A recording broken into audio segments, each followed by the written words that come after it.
Welcome to the show. We're going to talk to Jack Maxey about the Hunter Biden laptop and all the tentacles of the FBI and what's happening to our country and the crazy upside down. But first, I want to invite you to Italy. We're going to Italy. Myself and my team sponsor pilgrimages twice a year. And this winter, December 2nd through December 15th, we're going to beautiful Italy. Starting in Rome, we're going to see all the four main basilicas of Rome, the Vatican Museum, the Parthenon. Then we're going to go to San Giovanni Rotondo in the south east part of the country and learn about the great stigmatist, Father Padre Pio, and then to Loreto to see the Holy House of Loreto, Assisi, Siena, Florence, Monte Cassino. We're going to see 3 Eucharistic miracles. Here's the way to get connected. Go to ali.ontheway.com. That's Gmail, I should say.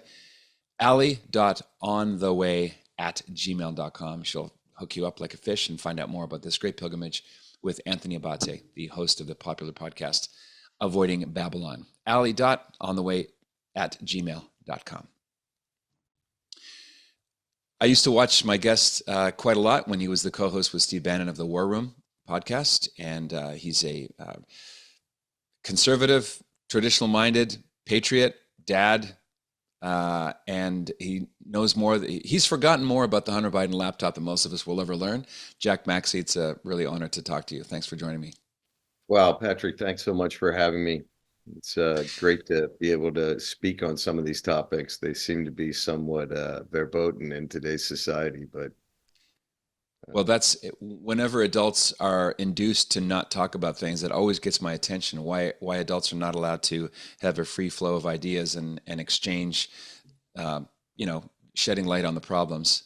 We have a First Amendment for a reason, and so many Americans take it for granted or don't use it, or when the least bit of resistance come, they keep their mouths in the shut position, which is sort of the opposite of your protocol, I've noticed. You seem geared or designed to say the thing that out loud that most people are thinking inside, and calling a spade and thing by its right name. Have you always been that way? Have you always been the salmon going against the grain and not afraid to speak up against injustices or wrongs or things that need to be righted? Is that part of your personality? I have been. I think that's in my DNA. I think that's because of the great people who raised me. I mean, for example, my grandmother, who's probably the greatest influence on me, was one of the first hires at OSS, spent her whole career at CIA. Her brother was a naval admiral. Her brother-in-law was a deputy director of the FBI. Knew him very well as a child, was one of the first people to go in the quote, then new FBI headquarters as a child. So I was raised to really revere these organizations. And I think as we go into discussing Hunter Biden's laptop, the thing I want to impress upon the listeners and the viewers is that it's never been about the Biden family. It's never been about their corruption. Yes, they are corrupt. But the more terrifying thing is that the Biden family and their innate corruption and their willingness to do things that no one else would even dream of doing in terms of thinking that they were untouchable was used by U.S. intelligence on numerous occasions. Hunter was surrounded by Western intelligence agents in every single deal that he did. A very clear example of that is the guy who wrote the 10% for the big guy memo, which was an attempt by Hunter and his partners to broker the sale of 30% of Oman's natural resources to the Communist Chinese, was a guy named James Gilliar. James Gilliar is former British SAS, certainly brags about his connections to MI6, if not directly working for them. Literally lives on a thoroughbred horse farm in Czechoslovakia. We have one picture of him because a sister made a mistake on Facebook years ago. That's it. That's 10% for the big guy. How come he's never been called? And the big guy being the sniffer in chief, Joe Biden. That's the big guy. Right. The current placeholder for the intelligence agencies to make the American people think that we actually have a functioning republic, let alone a democracy. Let's go, because you started with you talking about your grandmother and the OSS. Most people don't know the progeny of what we call the Central Intelligence Agency. Tell us about the OSS founding. What's the Cliff's Notes after World War II, and how did it morph into today's CIA? Donovan was a Medal of Honor winner in World War One. He sort of led that Irish battalion from New York, became a lawyer, very successful, very politically connected, very tied in with the political class of both sides in New York City as a prominent lawyer early before the war. Roosevelt administration sends him over to Europe sort of quietly to take an assessment of what's going on over there. I think around 41, he approaches the Roosevelt administration with the idea of creating this covert group that could gather information in ways that perhaps we had traditionally not done, really copying what the British had with MI6. And then we worked very closely with them with a special operations executive in Europe throughout the war. But it morphed in 1947 with the National Defense Act into what has now become the CIA. And the statutes that define what this organization can do are so broad that really they can do whatever they want. And it's only gotten worse since George Bush Sr. took over after the Church Committee hearings, which, remember, they revealed that they engaged in assassinations and global democratic interference in elections, you name it, right? Throughout the 60s, 70s, all of the dark efforts inside Vietnam, some of which were covered. Vietnam really was not even the CIA's most sinful acts. And then George Bush takes over, and I think he teaches them how to be more covert, how to be less transparent for the regulators. We now know that FBI and CIA, with NSA's help, were surveilling all of the staffers of the Church Committee hearing the entire time. So even that was a sham. I'm going to put a link, Jack, into that the Church Committee. That's a very important meeting. Frank Church was a Idaho senator, correct? Yes, was he a I believe congressman? he was from Idaho. Yeah, that's a very important. But their hands were tied too. And a perfect example is, remember, Donald Trump ran on the idea that he was going to release the unredacted 9/11 documents and the unredacted Kennedy papers. Now, he didn't release any of those, and he later claims, well, Pompeo and Barr told me if I did, it'd be really bad. Well, both Pompeo and Barr, CIA.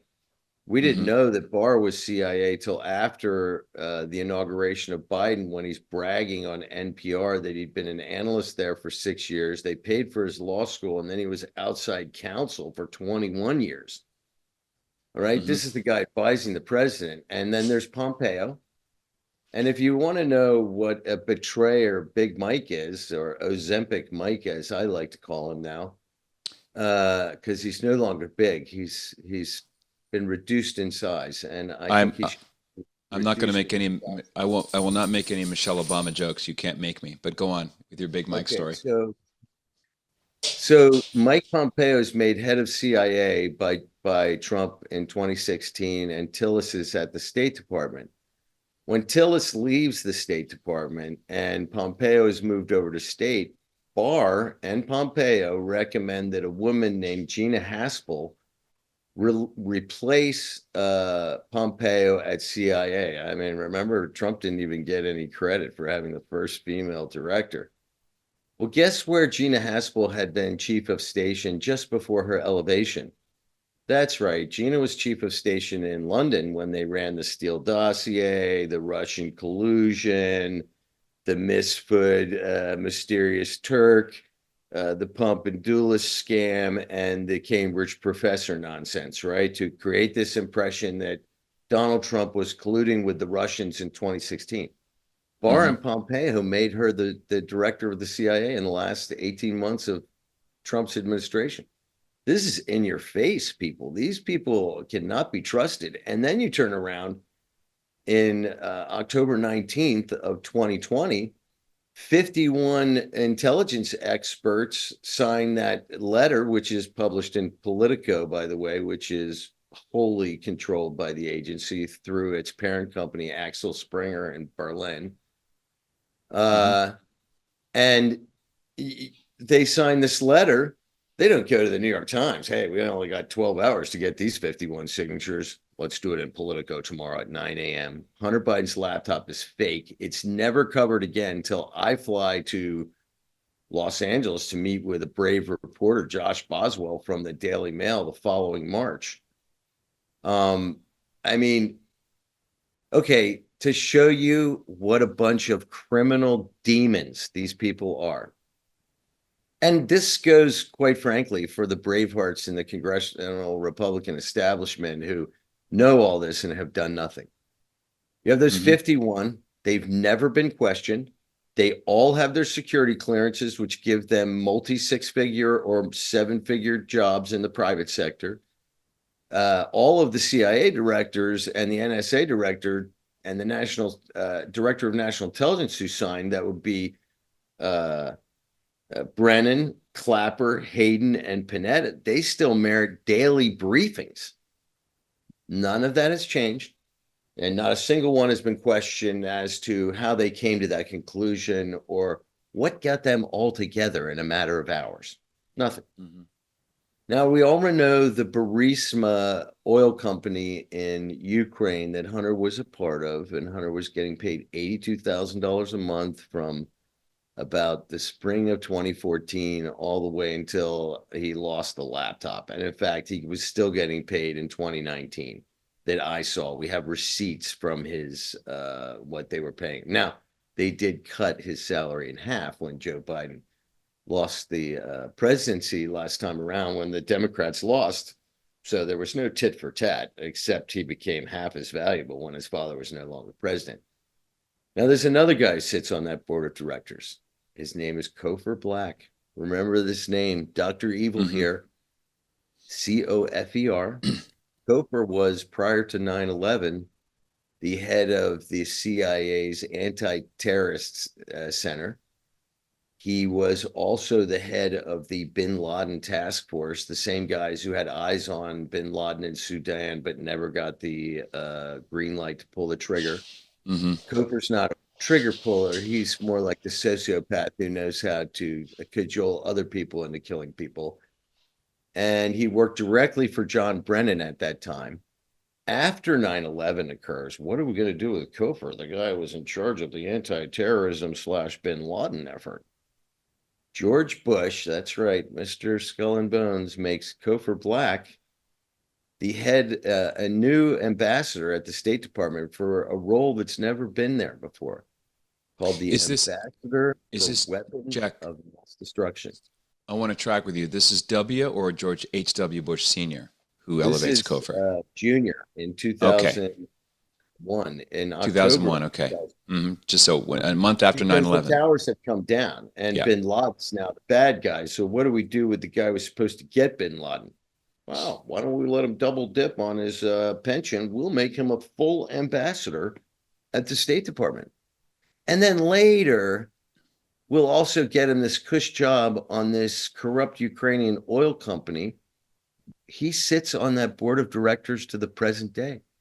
Kofer Black, Ambassador Kofer Black, director of the CIA's Terrorism Center, the expert on weapons of mass destruction, happens to sit on the Ukrainian oil company with Hunter. Never been questioned. Hunter's deal with the Chinese in Bohai Harvest, Joe gets sent over there to chase those pesky Chinamen out of the South China Sea, right?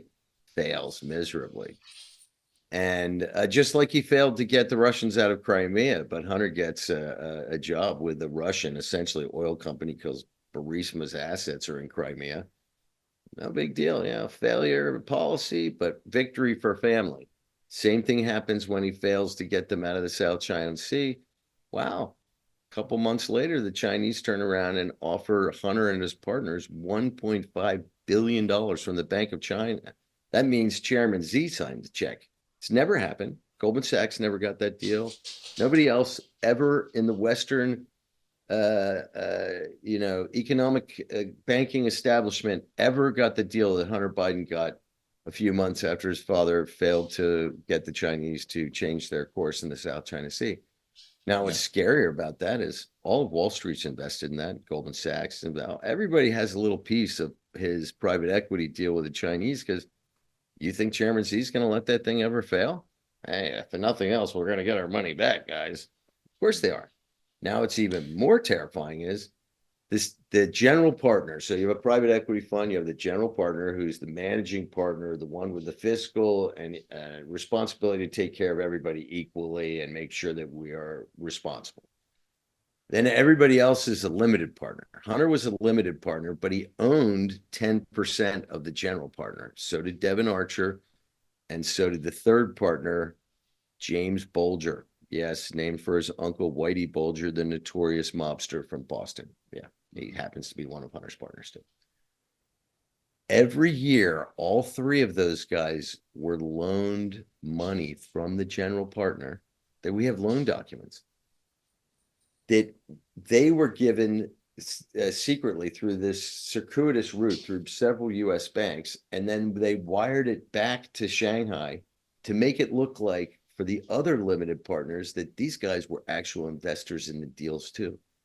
People go to jail for this. This is utter and complete fraud. The SEC knows about this, but they've done nothing.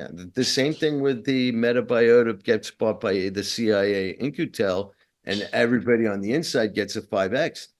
Forget their larger crimes. It's financial fraud. Guess who Joe Biden nominated the day after, the morning after his inauguration? It's 21st of January, I think, 22nd of January. He makes a woman named Melissa Hodgman the director of SEC enforcement. Now, it's completely coincidental that Melissa is also the wife of one Peter J. Strzok, who testified against the president in his first impeachment and is a corrupt player inside the FBI counterintelligence unit. Now, I hope I'm not being too verbose, but I want to take this full circle. In the mid-90s, Joe Biden was very instructive in making an attorney from Delaware the director of the FBI. His name was Louis Freeh. Louis Freeh was fired about a month before 9/11 because of the Hansen debacle. You remember Hansen was the Robert guy. Hansen. Now, bringing up Robert Hansen, the subject of the, I think his name is Billy Ray, wrote the screenplay for Breach, starring Chris Cooper and Ryan Philippe. Now, there's a triple overlap. I want to change gears a little bit. I don't want to stop the flow of your narrative, Jack, but Robert Hansen, Louis Freeh, and William Barr were all members of Opus Dei. Okay, okay. Seriously, you might want to grab a roll of aluminum tinfoil now, because what I'm going to tell you is going to freak you out. All right, okay. So I'll affix it upon my cranium. A partner named Poviescu in Romania, and he is being prosecuted by this female prosecutor. Her name is Laura. I can't remember her last name. She's now the chief prosecutor for the European Court. Most brave woman in all of Romania, only one fighting corruption. In fact, I think they moved her to Brussels to save her life. She prosecutes Hunter's partner. Now, Hunter is a partner with this guy because they're trying to sell the Ploeste oil fields to the Chinese. And they even had a plan to buy all of the Greek railroads out of bankruptcy. But then there was a change in the Greek government that made that sort of impossible. But anyway, we still might want to buy the oil fields. Well, Povescu's like the Tony Soprano of Bucharest, and he is arrested for simple bribery, real estate, corrupt transactions, the normal stuff, right? Going away for 19 years. Hunter, through the services of Boyce Schiller, where he also had a $256,000 a year job. People will remember Boyce Schiller as the Bravehearts who came out and were going to get all the bad people close to Epstein and only got Prince Andrew. Well, through Boy Schiller and one of the senior partners, Gottlieb, and a guy named Buckman, who used to be Louis Freeh's chief of staff at the FBI, and Louis Freeh's son, Jay Freeh, they collude to get Louis Freeh Sr. to represent Hunter's partner in Romania, but under no circumstances can anybody know that Hunter's involved. They're such scumbags that Louis Freeh secretly is like, hey, I know no one's supposed to know, but I'd like to give you a couple $100K for setting up the deal, bro. Louis Freeh offers to corrupt the FBI agents at the Bucharest Anti-Corruption Academy to get at this female prosecutor. Irony. Oh, and this all worked for us. And the FBI agents at the embassy will do whatever they can. And all of our retired assets in Eastern Europe will do whatever we can to get to this female prosecutor. They don't care about whether Hunter's partners. The same time, Louis Freeh sends a $100,000 Christmas gift to the Biden Grandchildren Trust. Who else does this kind of stuff when they kiss the Godfather's ring? Now, this is where the story gets crazy. I find all these documents. I'm like, wow, Bernie Kerik's got to know about this because, he and Rudy Giuliani used to work very closely with Louis Freeh. They have to know he's working for the dark side. Now this, just to clarify, so Bernie Kerik is the former police commissioner of New York City, correct? And a close ally of Rudy Giuliani, the former mayor. Yeah. Alongside Rudy Giuliani, who was either the mayor during that period of time or the head prosecutor for the Southern District of New York. Remember, they put down the 5 families. They had the first World Trade Center bombing. They had Flight 800.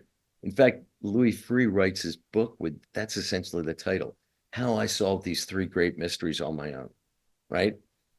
So I send these to Bernie Kerik, and I don't know if my number for Rudy's good anymore because Rudy's now been in a lot of trouble. And I say, send it to Bernie. And Bernie says, yo, bro, you're not going to believe it. I'm just figuring this out right now. Peter Strzok is like super close to Louis Freeh. I said, what are you talking about? He says, no, every time I saw him, World Trade Center, everything, Freeh always had Strzok with him.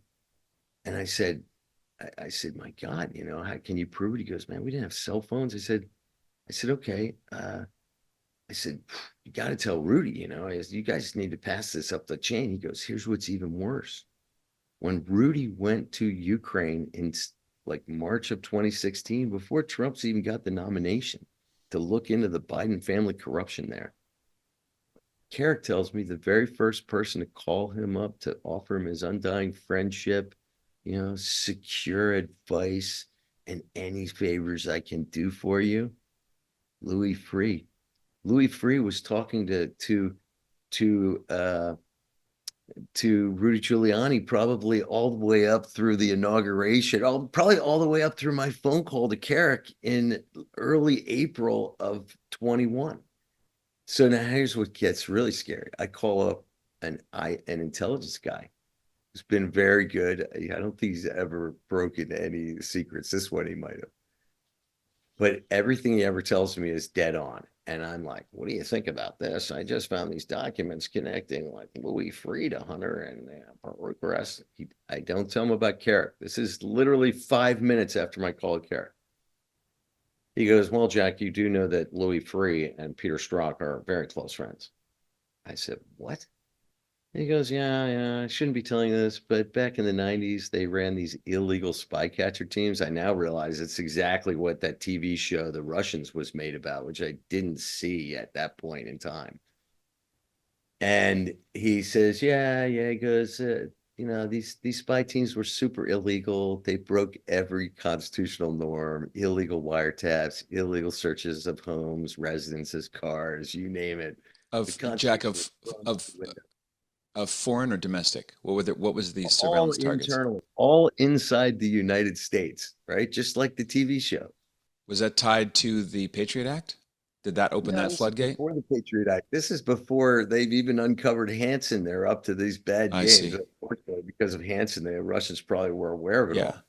Yeah, I just want people to just quickly on Hansen, because you could make a whole mind map of all these names like on a grid.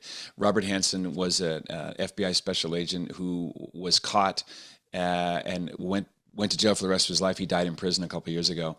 The highest I think, the most egregious spy in U.S. history, correct? He was getting money and diamonds No, to sell I'd probably secrets. put the Rosenbergs and Pollard a little ahead of him. He just destroyed the FBI's game. And now he did betray probably over 30 people inside the Soviet Union who paid a higher price than the ones here did. But yeah, he was a bad guy and he was inside the heart of the FBI counterintelligence unit. And this will become important as we go forward. I'm going to bring this all full circle back to Hunter and his laptop. So I say to this guy about these documents. I send him the screenshots. He looks at them. He's like, well, you do know they're very good friends. I said, he goes, well, Jack, he goes, early on, these teams had some, Strzok's team had some early successes. And he said, Louis Freeh decided, I really like this Peter Strzok guy. Reminds me of a young Louis Freeh. And brings him along like the colonel with the favorite second lieutenant riding in the back of the Jeep. And I said, well, how do you know this stuff? He goes, Jack, he goes, at that time, I was one of maybe half a dozen people who could do the electronic surveillance that they required, right? So he's like, I was the nerd standing in the back of the room, but I witnessed all of it. And he says, I said, so this is the worst thing I've ever heard. He goes, Jack, it gets worse. I said, come on, how could it get worse, bro? I mean, it's literally, this is like a brother of mine. And he says, because they had to protect the reputation of the director and therefore the reputation of the entire FBI, like the American people would lose it if they realized these guys regularly violated the Constitution just at will. He said they had to create a Chinese firewall as sort of an executive officer who would be the fall guy, the go-between between the spycatcher teams and the director, right? To plausible deniability for the director. He goes, guess who that guy was? I had no idea. He says a young attorney at the Justice Department named James Comey. He's willing to testify to this. Thank God we recorded everything. These people are utter and complete and total cowards. The man I'm talking about, he's essentially told that same story sitting with lawyers from the United States Congress, and they don't want to depose him. This is the kind of thing we talk about inside the True North movement. If you want to find out more and have crucial conversations about things like this, the most important things in this life and the next, and the sure victory through Jesus Christ and his Holy Mother, check out patrickcoffin.media. Jack Maxey, Godspeed. We'll do this again. Thanks very much. All right, take care. This is the Patrick Coffin Show. Be a saint. What else is there?